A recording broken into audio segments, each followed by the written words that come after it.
มื้อนี้เขาก็ได้เข้ามาติดตามเบิ่งเนาะทางครอบครัวเอื้อยบัวศรีคือเก่าพี่น้องเลยเนาะมื้อนี้ทางวลาก็ได้นัดกับทางสร้างเพิ่นเนาะ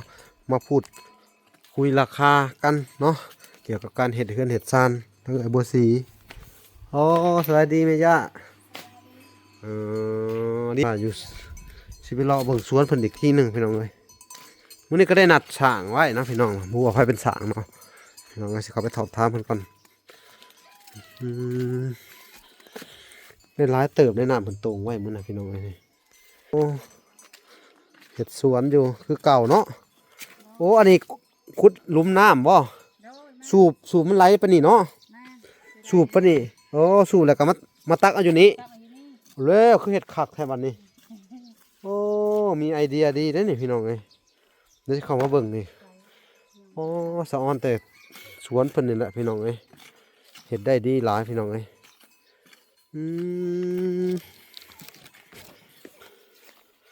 สิขยายสวนต่อเนาะอ๋อพักอันนี้ก็มีเนาะนี่เนาะ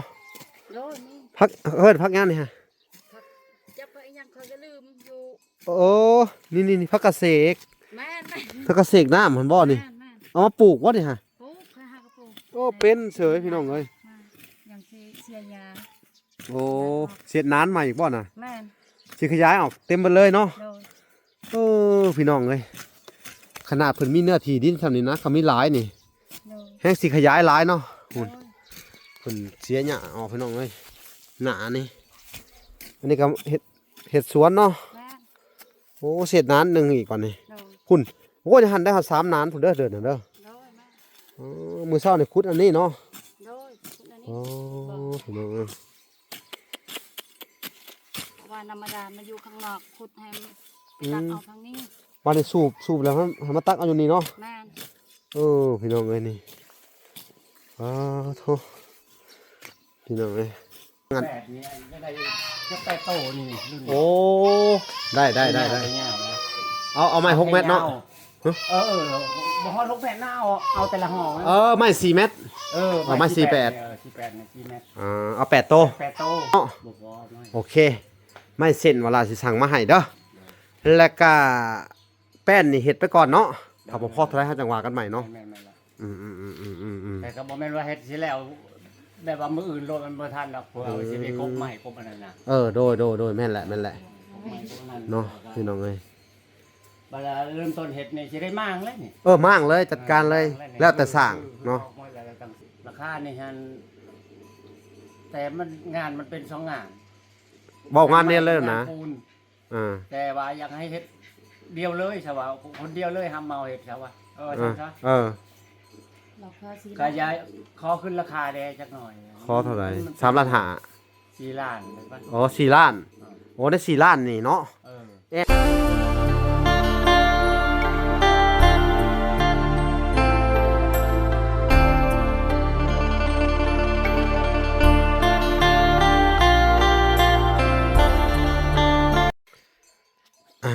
โอเคพี่น้องเนาะ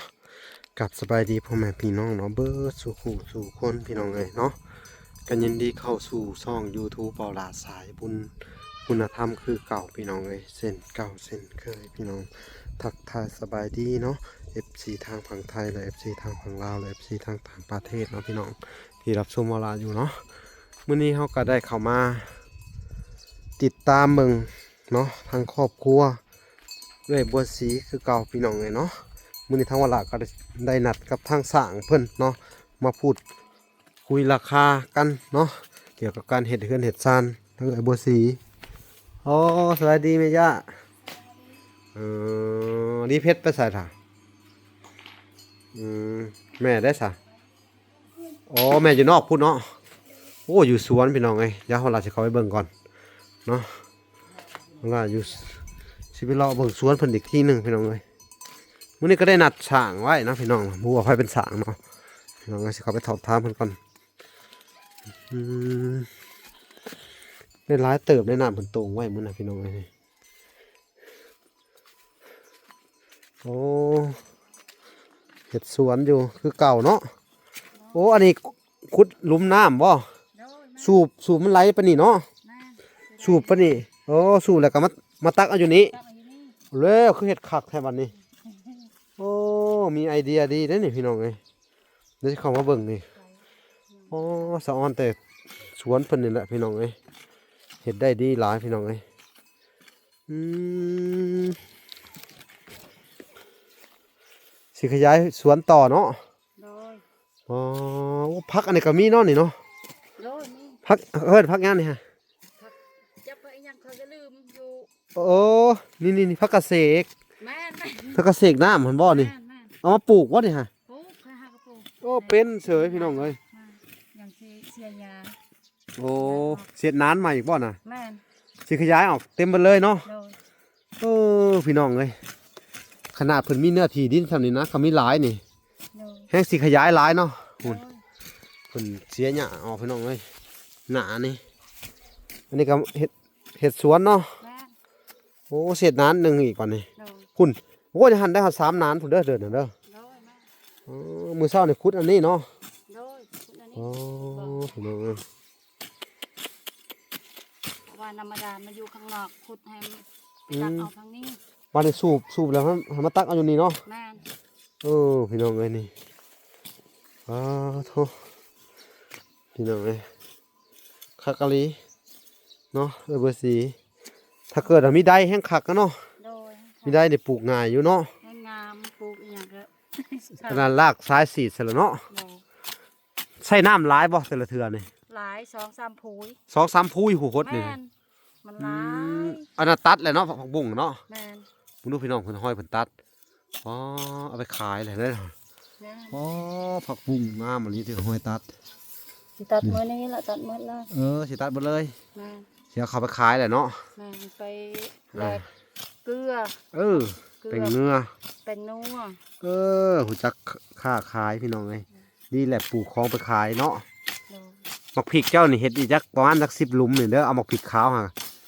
สัก10ต้น20ต้นนี่ห่วยเก็บขายกันเนาะ ตายแล้วแต่มันยังอันนี้ท่วม อื ทั่ว ม เลยมันพริกมันเป็น มักพริกกับถั่วเลยเนาะ แม่นทั่วเลยเด้อ อืม กำลังขึ้น กำลังขึ้น โดย มาเท่าไรก็เห็นแต่เพิ่นขยันพี่น้องเอ้ยแม่นความว่าต้นนี้ได้กินเนาะ โดย ต้นนี้เฮ็ดแล้วมันได้กินแล้วมันได้ออกหมากออกผลเลยพี่น้องเอ้ยโอ้สู้ๆเด้อ โดย เป็นกำลังใจให้ โดย เอาสบายดีเด้อ สบายดี สบายดีเลย โดย นี่อันนี้หาใส่ข้างมันเนี่ยเด้อนี่ แม่นยังสิใส่ข้างแต่ โอ้สิได้เครือเลยนี่ บ่ทันสิใส่อยู่ อืม เอาอันนี้ละ น้อยพี่น้องเอ้ยบ้านเพิ่นนี่สะอ้อนเลยพี่น้องเอ้ยป้าผู้ใหญ่เพิ่นหลายๆคนย่องเจ้าได้นี่ โดยสะดุ เห็นว่าดุมันอะไรพี่น้องเอ้ยคักอะไรพี่น้องว่าหลักอ่ะอันน่ะย้อมหาว่าเพิ่นดุอะไรพี่น้องเอ้ยแบบว่ามาเฮือนเพิ่นทุกครั้งพี่น้องเอ้ยเพิ่นต้องเก็บผักให้ย้อมผักเข้าเนาะก็ถือว่าเป็นคนดีแห้งอะไรพี่น้องเอ้ยทางครอบครัวบัวสีพี่น้องเนาะอ๋อเดี๋ยวขออนุญาตเลาะเบิ่งอีกนิดหนึ่งเนาะแล้วก็สิได้ไปสอบถามเบิ่งสร้างก่อนพี่น้องเอ้ยโอ้บักทั่วนี่ก็สิขึ้นเลยได้เนาะโอ้แต่หมักแตงนี่ลูกมันจ่อหลายเนาะนี่พี่น้องเอ้ยหมักแตงเคยหมักแตงจริงเนี่ยนี่ลูกจ่อหลายเลยหมากก็หน่อยนี่ขาวชุกุนอยู่ได้เนอนนี่ลายอยู่แล้วนี่โอ้พี่น้องเอ้ยกินบ่เบิดเด้อนี่หมักแตงพี่น้องเอ้ยผักบุ้งอันนี้นี่แตกขนาดผักบุ้งคนนี่ปอผักเพิ่นพี่น้องมักม่วงมักข้าวโพดมักข้าวโพดเด็กก็ใหญ่ไว้พี่น้องเอ้ยปอข้าวโพดนี่ใหญ่ไว้ผักเพิ่นนี่พี่น้องเอ้ยมักถั่วขึ้นข้างอะไรนี่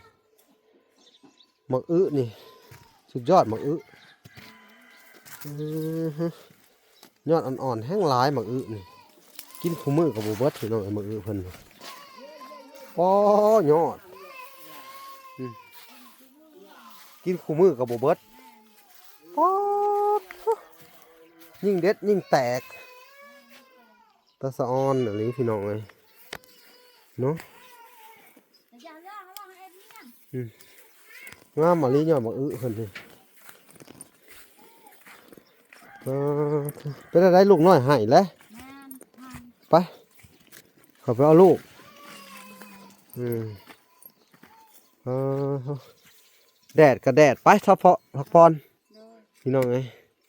นี่เด้อเจ้าขยายแล้วปลูกพักตัวนี้นี่ได้ขาย โอ้ยใครสิปลูก นี่อันนี้เขาเอิ้นว่าพักอันหอม หอมมอน หอมเสริม หอมเซล หอมมันมนนี่แหละ ปลูกอยู่ คนไทยห้องพักสะระแหน่ แม่ เนาะนี่ปลูกมาเดินนี่แล้วขยายอันพักบุ้งเห็ดจัก3 นานเนาะพักสะระแหน่เห็ดจัก2 นานใหญ่ๆ3 นานวิธีอันพักอันสะระแหน่นี่วิธีเขาสิบอกเจ้าเด้อเจะปลูกดำคือดำหน้านี่แหละดำหน้าแล้วบัดนี้มันขึ้นเนาะ แม่ มันขึ้นแล้วก็เวลาเจ้าเก็บขายหาเจ้าเอามีดตัดรวบตัดแล้วมัดเป็นจุกโลด แม่ แล้วมันก็สิแตกขึ้นน้ำหลังมันอีกสุดท้ายมา กินทั้งปี แม่ ถ้าเขาบ่ตัดมันก็สิยาวไปตามธรรมชาติบ่คักตัวน่ะ แม่ มันขึ้นมาเป็นแถวแล้วเขาตัดโลด เออ ตัดแล้วก็มัดเฮ็ดเป็นมัดละ5,000ละ10 แม่ เนาะ ถ้าได้ถ้าจะปลูกหลายๆปลูกจักหาคู่นี่ผักสะระแหน่หน้าพ้นมานี่แพงได้ราคามันอยู่จุดสูงนี่ เพราะว่าเจ้านี่มันฝนตกมาแล้วมันดินมันเกินว่าดินมันบ่มันมันน้ำมันบกข้างหั้นนะ โดย มันก็ปลูกได้ปลูกง่ายอยู่เนาะ แม่ เฮ็ดแล้วเด้อ โดย นี่พี่น้องไอ้ทางสร้างเพิ่นก็แม่นว่าสร้างนะ แม่ เพิ่นก็มารอถ่าเนาะไปไปทัดอันนะไปพูดคุยกับสร้างก่อนพี่น้องเนาะยันแป้นเพิ่นโกบเนาะอันนี้ก็ต้องขอบคุณผู้ใหญ่เนาะคือทางเอลิซ่าพี่น้องไอ้ที่บ่ทิมบ่ปะทางเอ้ยบ่สีพี่น้องเอ้ย ขอบคุณขอบใจหลายๆ เด้อทางเอลิซ่าเนาะพี่น้อง ขบใจหลายๆเด้อ น้อย เฮ็ดเรือนให้จังแล้วสาธุให้มันให้ยืนสาธุ สาธุเนาะ สุขภาพแข็งแรงให้ร่ำให้รวย อืม ให้ได้เงินหลายกว่านี้อีกเสีย สาธุ เสียหลายให้ได้กว่านี้มากกว่านี้สาธุ สาธุเนาะอืมสั่งกันมาพอดีเลยนั่งต้นเติมเนาะสั่งเนาะ โดย สบายดี สบาย อื ดี มอืมเนาะก็คือนี่แหละ เรื่องเฮือนเด้อพอสี่เข้าใจอยู่เนาะเป็นคือสิว่าเป็นสร้างเนาะ โดย ว่าท่านซะเฮ็ดได้อยู่ดอกเนาะ ได้อยู่ได้ ไปอธิบายกันเถอะเอาไปในเฮือนเนาะราศี แต่ต้องมีเพิ่มเลย ฮะ มีเพิ่มยุคใหม่อยู่ไปโต โอ้นั่นแหละจะต้องบอกว่าตัวนั้นบ่พอเด้อหาเจ้าแหละว่ามีตัวไหนที่บ่พอก็สิให้ทางอัน แปดนี้จะไปโตนี่รุ่นนี้ โอ้ได้ ยาวนะ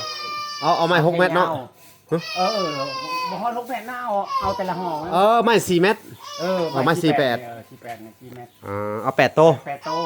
โอเค เป็นงานวงกบนะ มันเป็นแต่ตัวลุมมันมีแล้วนี่ มันมีช่องโตระบบ ให้ บัดนี้การติดตั้งวงกบเนาะก็ก่อปูนหลอกขนาดนี้เด้อปุ๋ยวัดติดตั้งวงกบ อันนี้ก็ยังบ่ฮอดได้ของขอเลยบ่ฮอด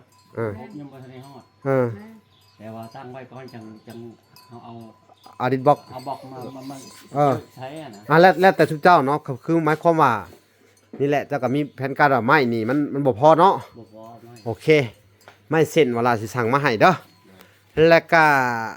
แป้นนี่เฮ็ดไปก่อนเนาะถ้าบ่พอเท่าไหร่เฮาจังว่ากันใหม่เนาะ แม่นๆล่ะ อืม แต่ก็บ่แม่นว่าเฮ็ดสิแล้ว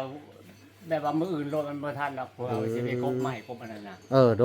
ยแม่นแหละ กบใหม่กบอันนั้น เนาะพี่น้องเอ้ย บัดเริ่มต้นเฮ็ดนี่สิได้มางเลยนี่ มั่งเลยจัดการเลยแล้วแต่สร้างเนาะ แล้วตั้งสายตั้งวงกบ อืม ตั้งวงกบเรียบร้อยแล้วก็จะได้แอม ถูกต้องเฮ็ดตามนั้นแหละเนาะโอ้โหครบบานประตูบ่ล่ะมาอันน่ะให้เพิ่นเรียบร้อยแล้วแหละสั่งมาเรียบร้อยแล้วพี่น้องนี่ของครบบานประตูเนาะก็คือราคานี่เว้าอันน่ะอยากถามเจ้าราคานี่ฮันแต่มันงานมันเป็น2 งาน บอกงานเนี่ยเลยนะ งาปูน อ่า แต่ว่าอยากให้เฮ็ดเดียวเลยใช่ป่ะคนเดียวเลยทำเมาเฮ็ดใช่ป่ะใช่ซะ เราพอสิ ก็ย้ายขอขึ้นราคาแดจักหน่อย ขอเท่าไหร่3 ล้านหา 4 ล้านเลยป่ะ 4 ล้าน อ้ได้4ล้านนี่เนาะ เออ แอมเรียบร้อยเบิดเลย แล้วเลยติดตั้งสำหรับไฟท้อง เอ คื อน นะอะไร ไฟท้องคืน ตัวนี้บ่ได้บ่นั่นแหละจะค่อยสิ สาบน้ำเนาะ สาบน้ำมัน โอเคจัดไปตามนั้นเนาะโอเค4ล้านเนาะ โดย อ่ะโอเคพี่น้องเอ้ยขอบใจสร้างเด้อ อ่า ก็คือว่าตามนั่นแหละหรือว่าอันน่ะบ่พอหยังกับบอกเซาอันวัดซีเด้อโทรหาเฮาเด้อตะปูหรือว่าเฮาสิเอาเงินไว้ให้ทางวัดซีก็ได้ มีบ่หันค่าตะปูอยู่นี่ ตะปูมีอยู่แล้วคิดถูกมีอยู่ อืม นี่อันหานอันนาปงนี่ก็มีอยู่ สนากาจะลบ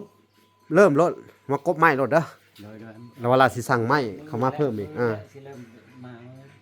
เริ่มเลยเด้อ มันพอมันบายเลย โดยพี่น้องเอ้ยเอาก็ตามนี่แหละพี่น้องเอ้ยทางอันน่ะให้สร้างเพิ่นจัดการเลยเนาะเอาขอบใจเด้อสร้าง โดย สบายดีเด้อโดยเนาะเอาบ่รบกวนแหละมีแต่ว่าให้เจ้าเตรียมเครื่องของมาดำเนินการเลยก็ได้ นั่นแหละ เนาะโอเคพี่น้องเอ้ย มืออะไรก็มือนึง โดยมื้ออื่นพอกันมันจะลา ฮะ สิให้เจ้า ไม่กี่รอ แม่น เท่าได้อันนี้หาสิซื้อนำ บ่ได้ให้ซื้อ ฮะ ให้น้ำใจ ให้น้ำใจ น้ำใจคุณ แล้วพี่น้องเอ้ยใครไปขุดอันนี้ ลูกกับพ่อยน่ะ โอ้สิให้ค่าขนมเด้อโอ้พี่น้องเอ้ยก็สะออนพี่น้องสิรอเพิ่นขุดให้เออ เวลาสิซื้อน้ำเพิ่นพี่น้องเอ้ยโอ้ดีอีหลีพี่น้องเอ้ยมาถึงได้ก็หาเครื่องหาของให้ใส่กระสอบมา เอากระสอบเด้อโดยเวลาก็สิซื้อน้ำเพิ่นนี่แหละพี่น้องเอ้ยขอบคุณไปนี่ได้ นั่นแหละใส่กระสอบพอมืออื่น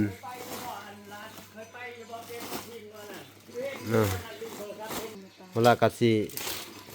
เอาไปผากแม่พี่น้องเอ้ยขอบคุณเจ้าเด้อสิซื้อน้ำเพิ่นไปผากแม่พี่น้องเอ้ยเบิ่งสิให้เบิ่งแบบนี้ ให้ทาน บ่ซื้อไปได้นะ บ่ ได้เงินเจ้า โอ้พี่น้องเอ้ยบ่ได้หรอกพี่เจ้าก็ไปขุดเถื่อแห้งเด้อหึ ให้ได้ เฮ็ดได้แล้วล่ะ ให้ได้เงินเจ้าไทยคิดไทยยังซอยเขา บ่เป็นหยังบ่ต้องเกรงใจดอกสิให้ค่าบักพริกแป้งนัวพอได้บักพริกแป้งนัวเด้อคือทางตลาดซอยกับพี่น้องเอ้ยบ่ได้ซอยซื้อของอยู่ของกินให้เพิ่นดอกพี่น้องเพิ่นรู้จักหากินเองนี่แหละพี่น้องเอ้ยคือว่าซอยไปแล้วโอ้ได้ดีขนาดพี่น้องเอ้ยเพิ่นก็ได้รู้มันตัวจักเสียกันนะทางตลาดก็ได้เนาะจำเป็นคือกันนั่นแหละสิให้เด้อเอาขอบใจเด้อเอาไว้ซื้อบักพริกเป็นนัวเด้อโดยให้แล้วบัดนี้เนาะให้ที่เฮ็ดเอาไว้ซื้อบักพริกเป็นนัวเด้อพี่น้องเอ้ยอันนี้ก็คือให้กำลังใจเด้อบ่แม่นว่าหยังเด้อให้สู้ๆต่อไปเด้อบ่แม่นว่าซื้อหยังต้องให้กำลังใจเจ้าคือกันเจ้าก็มีกำลังให้พอมีกำลังใจเด้อเอาขอบใจเด้อทางเวลาก็พี่น้องเอ้ยก็สิได้เห็นเพิ่นแอมแป้นละบาดนี้ก็ถือว่าขอบคุณทางเอลิซ่าเนาะผู้ที่ช่วยเหลือจนประสบความสำเร็จก็ว่าแม่นได้นี่เนาะ ต้องขอบคุณหลายๆ เนาะ สาวให้มีความสุขความเจริญ โดย คนทุกท่านที่ช่วยเหลือขอให้อยู่ดีมี โดย ความสุขความเจริญทุกคน เนาะ พวกเอ่ยที่ช่วยเหลือสาธุทางแม่ตู้เนาะแม่ตู้ USA แม่ทอนแก้วเนาะแล้วก็ทางเอ่ยดวงตะวันแน่พี่น้องเอ้ยแล้วก็อันน่ะนักสุดก็คือทางเอ่ยลิซ่านี่แหละพี่น้องที่ว่าเพิ่น ขอให้เขามีความสุขความ โดย เจริญอยู่ดีมีแรงสุขภาพแข็งแรงสาธุอายุ โดย คนยืนเด้อ สาธุมึงดู โดยสาธุ ลาดปูนให้เนาะ โดยแม่น อยู่สะดวกสบายขึ้นแล้วบัดนี้เนาะ โดยสบาย พี่น้องเอ้ยในส่วนของอันสร้างก็สิได้ลงมืออื่นพี่น้องเอ้ยทางเวลาก็สิได้เข้ามาติดตามเมืองใหม่อีก เอา แล้วสิได้ไปสั่งไม้ บ้ามาแล้ว ฮะ อย่ามาเอาว่า บ่เอาไว้ก่อนเอาไว้กินโลดเอาไว้เก็บไปขายนำเด้อ โดย ตัดคือข่อยบอกฮะแต่ว่าให้ปลูกผักสะระแหน่นำเด้อ โดย ผักหอมอันน่ะใบมนต์ฮะเขาจะเฮ็ดเป็นนานแล้วก็เฮ็ดคือดำหน้านี่เวลามันขึ้นเป็นแท้แล้วเอามีดตัดน่ะตัดแล้วก็มัดหุบเอาย่างหัดโลด มา จะไปขาย ปลูกเป็นแทน ปลูกไปแถวขายได้ มา แล้วก็ผักบัวคือกันผักบัวหาเด็ดใบเอาผักบัวเลยปลูกหลายๆหนานเด้อ โดย เฮ็ดเขามูดว่ามักอันน่ะมันตายเนาะ โดย เขาเอิ้นหมากหยังหมักแตงแต่มันตายก็ขยายหมักพริกออกไปคือเก่า โดย หมักพริกหมักหุ่งจังหน่อยนี่กินกับบ่หวาดบ่ไหว้กกเจ้านี่เนาะ ลายขนาด หลายนะ ลาย สิขอเวียนํอยู่เด้อเอ้า ถ้าเวลาอยากได้ก็ยกให้ โดย โดย เอ้าทางเวลาก็หัวยังบ่แล้วเนาะ โดย ดุดสิไปปลูกบนดุดนั่นแหละเนาะเอ้าสู้ๆเด้อ โดย สิได้กลับก่อนเอาพอกันใหม่เนาะพี่น้องเนาะ โดย คลิปหน้าคลิปนี้ขอกล่าวคำว่าสวัสดีเด้อและสวัสดีพี่น้องเอ้ยพอกันใหม่บ๊ายบาย